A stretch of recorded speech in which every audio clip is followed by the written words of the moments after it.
ตำมันได้อยู่ไหนตำมันเฮ้ย หันดิ ยักษ์3 บาทนี่ ปลาคอใหญ่เด้อฮะ ปลาคอเชือก ฮะเด้เด้ถึกแล้วเขาอยู่ในหันเอาแห่กวมเลย มันเฮที่ก็ซื้อให้ลงน้ำเดียวฮะเฮที่ก็มันฮะ เอาแห่ตัวนั้นไม่กวมไหมเฮ็ดฮะเด้โอ้ยตายเลยวันนี้ตัวเดียวเขาบ่จัก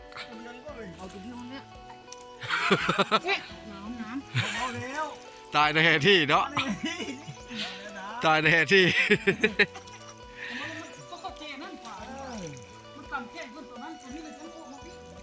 จะว่ามีคู่เนาะโอ้ยใหญ่เติบได้เลยโอ้ซ้ำบุรีพี คักกลัวบ่โอ้ยผมแม่ตัวนี้ใส่บ่บ่แม่ จะว่าแม่นเนาะ โอ้ก็ซื้อให้ลงน้ำเฮที่ก่อนฮะว้ายมาเล่มเอาป่าพี่น้องป่าค้างวังปลาคอใหญ่มีปลาคอใหญ่เด้อมีปลาคอใหญ่ตัวหนึ่ง2 ตัวนี่แหละปลาดุกสละอย่าปลาดุกน้อยหมอกก็เดี๋ยวโจมปลาคอใหญ่ขึ้นเลย โจมปลาคอใหญ่ขึ้นแล้วมันหวังแล้วทางนี้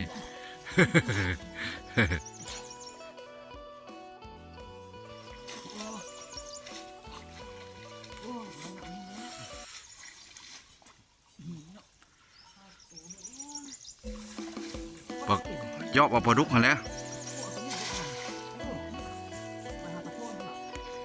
อยู่ทงนาเท่านี่แหละเพิ่นว่ามีคนลงนี่ดิมาเล่มป่ามานี่หาเล่มป่าหากินก้อนทงนาแปะผู้พี่ได้นี่อาชีได้สำไรเบิ้งนำกันเนาะ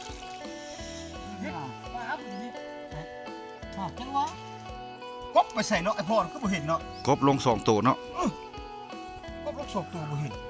โอ้จะนอนได้หนูหรือพ่อแห้งได้คนแล้วแรงเราวะได้ดูแล้วแรงแล้วเราวะบอกมาดังไฟดูมากได้ดูละฮะนี่คนนึงผู้ชายไหนเจาะปะฮะดูหน่อย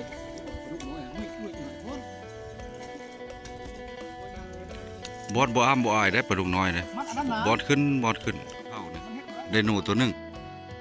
พี่น้องก็ได้หนูตัวหนึ่งเพิ่นให้เพิ่นกินเพราะว่าหนูจักมันเป็นอย่างมันฆ่านะบนเฮาตึกขนาดบนถ้าเฮาตึกแห่ใช้หนู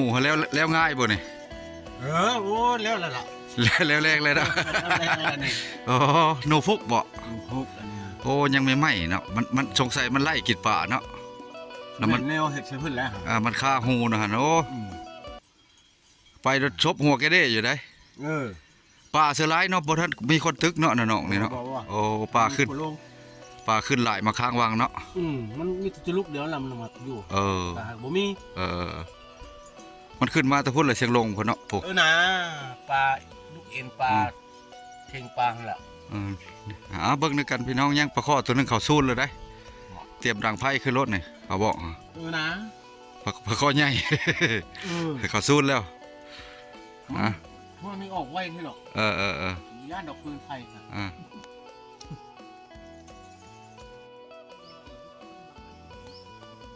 น้อยเนาะ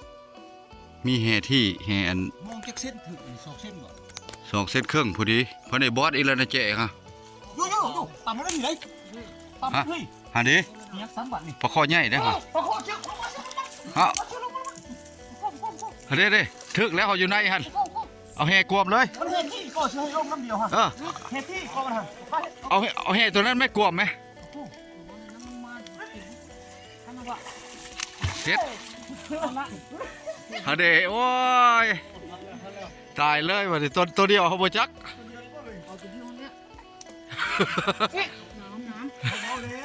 ตายในแห่ที่เนาะตายในแห่ที่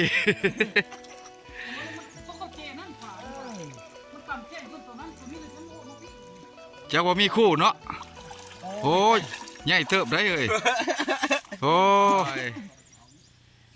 ถ้าเฮาเสียแต้มละดาวเสียแต้มแห่ที่เลยเสียแต้มแห่ที่เลย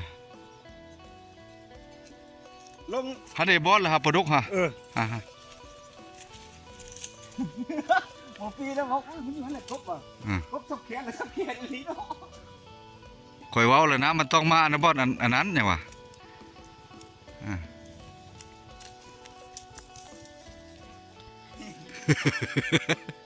ข้ามาแล้วหลังเขาเอาปลาข้อใหญ่เลยพวกเนี้ยเขาเอาปลาข้อใหญ่แล้วเขาเอาขึ้นละตัวหนึ่งอัญญาเอ้ยแค่นี้อัญญาเพิ่นดิ ยังอยู่เลยเอ้ย ทรายในแห่ที่ ยังชุ่มขาเขาโคตรอยู่เลยโคตรอยู่นี่ เคยปีซูนใหญ่กว่าหันแต่ว่าตัวนี้โมเมนต์ สำเฮเจ้าข้าวมั้งฮะ ข้ามัด เฮซีนะข้าวมั้งนะปลาดุกบางหลายนึงเรากลับเอาตัวสองตัวซ้ำหมดตัวนึงปลาดุกบ่ที่ซับเดียวเลยซับไปเลยไม่ได้ไงดอก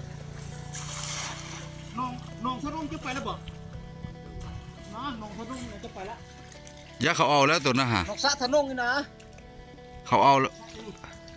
นั่นน่ะฮะ ปวดจีนแถวนี้นะยังไม่ได้ไปเนาะบุ้งน้องสะทะนุ่งตัวน้องสะเตะหน้าคำใบนี่ บอนอันลุงตองเฮ็ดนั่นได้ซะ จะเอาปลาธรรมดาอยู่อ่ะ ข่อยยังได้ตัวนึง9 ขีดพุ่นข่อยได้หาเด้เฉพาะมันบ่มีเคยพี่เว้าแหละเขาเอาไปแล้วซะมันบอสแล้ว นี่ปลาเข็งโอ้ตัวใหญ่เลย อันนี้ปลาเข็งฮะ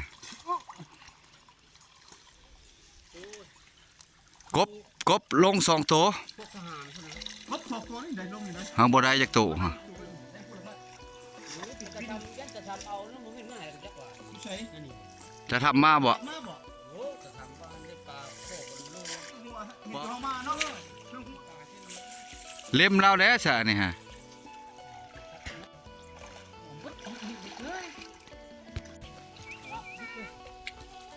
น้ำทุกทุกะมีปลาไฟวานนี่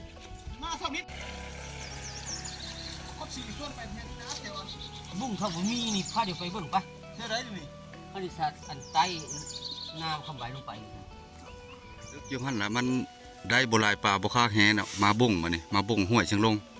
ทีมงานเอาไปก่อนแล้วไปเบิ่งนำกัน ปกติแล้วมันสิขึ้นคู่อันบ่งคู่ห้วยเนาะเวลาบ่งห้วยพอแล้วมันขึ้นเมื่อนะป่ารอบกิน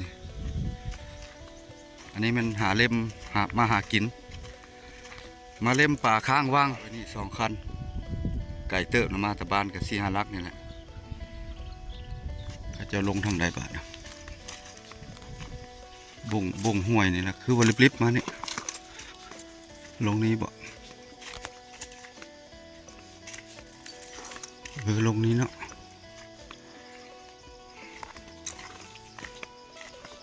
ทางลงกันยากเนาะทางห้อยควาย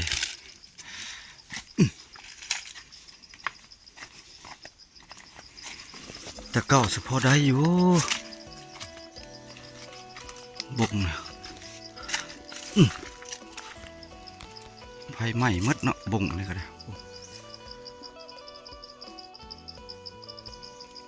เพื่อนดิบุกยานตะเพิ่นเอาก่อนเลยฮะเด้อเพราะว่ายามปลาขึ้นมันบูตะพูมา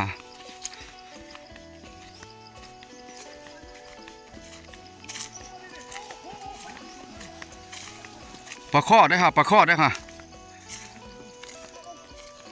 มาพอดเฮ็ดฮันโอเคเฮ็ดเจ็บเจือเฮ็ดเจ็บเจือ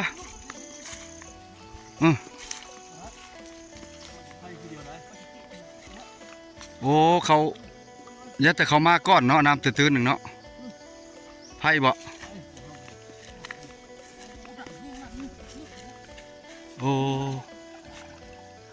ป่าข้างวังแปลนเติร์ดอยู่เนาะ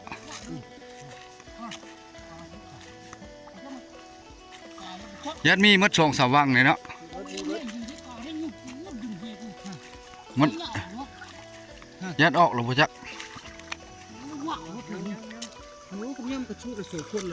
โอ้ยมันจิกบทันดินบ่มีดินดะ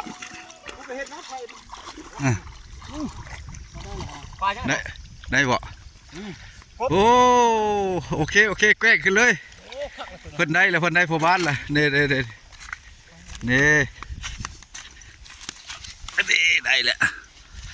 แจ่วแรงแล้วนี่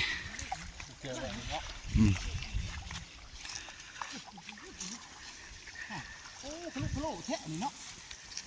ปลาหาเกียดนี่พี่ปลาหาเกียดขึ้นมาเลยป่าตอนนี้ดอกอยู่นี่ไปหยอกนะไม่ไม่ ห้าวเอาก็ได้เห เอาบ่ได้มันกระตุกกระติ บ่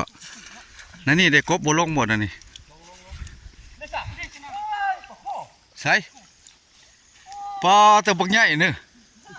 โอ้ย ว้าในแถวเสียเปรี้ยวได้ข้าเจ้าได้พุระโตแล้วโหฮานได้ได้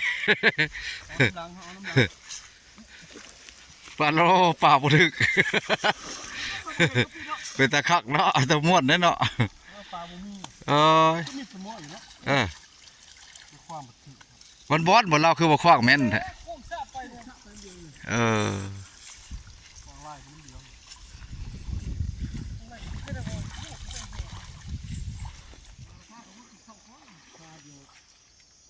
ให้แล้วแล้วก็จุดกองห้าลงจุดลงบุ้งครับตรงตามบ้านคุณมากแบบป้าแบบไป สายเลาะ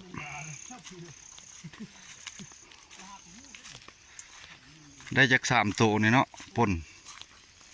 3 ตัวแจ้วแมงดาแซ่บ3 หน่องแล้วได้ย้ายนี่สองหน่องหน่องที่3บ่มีทางน่ะ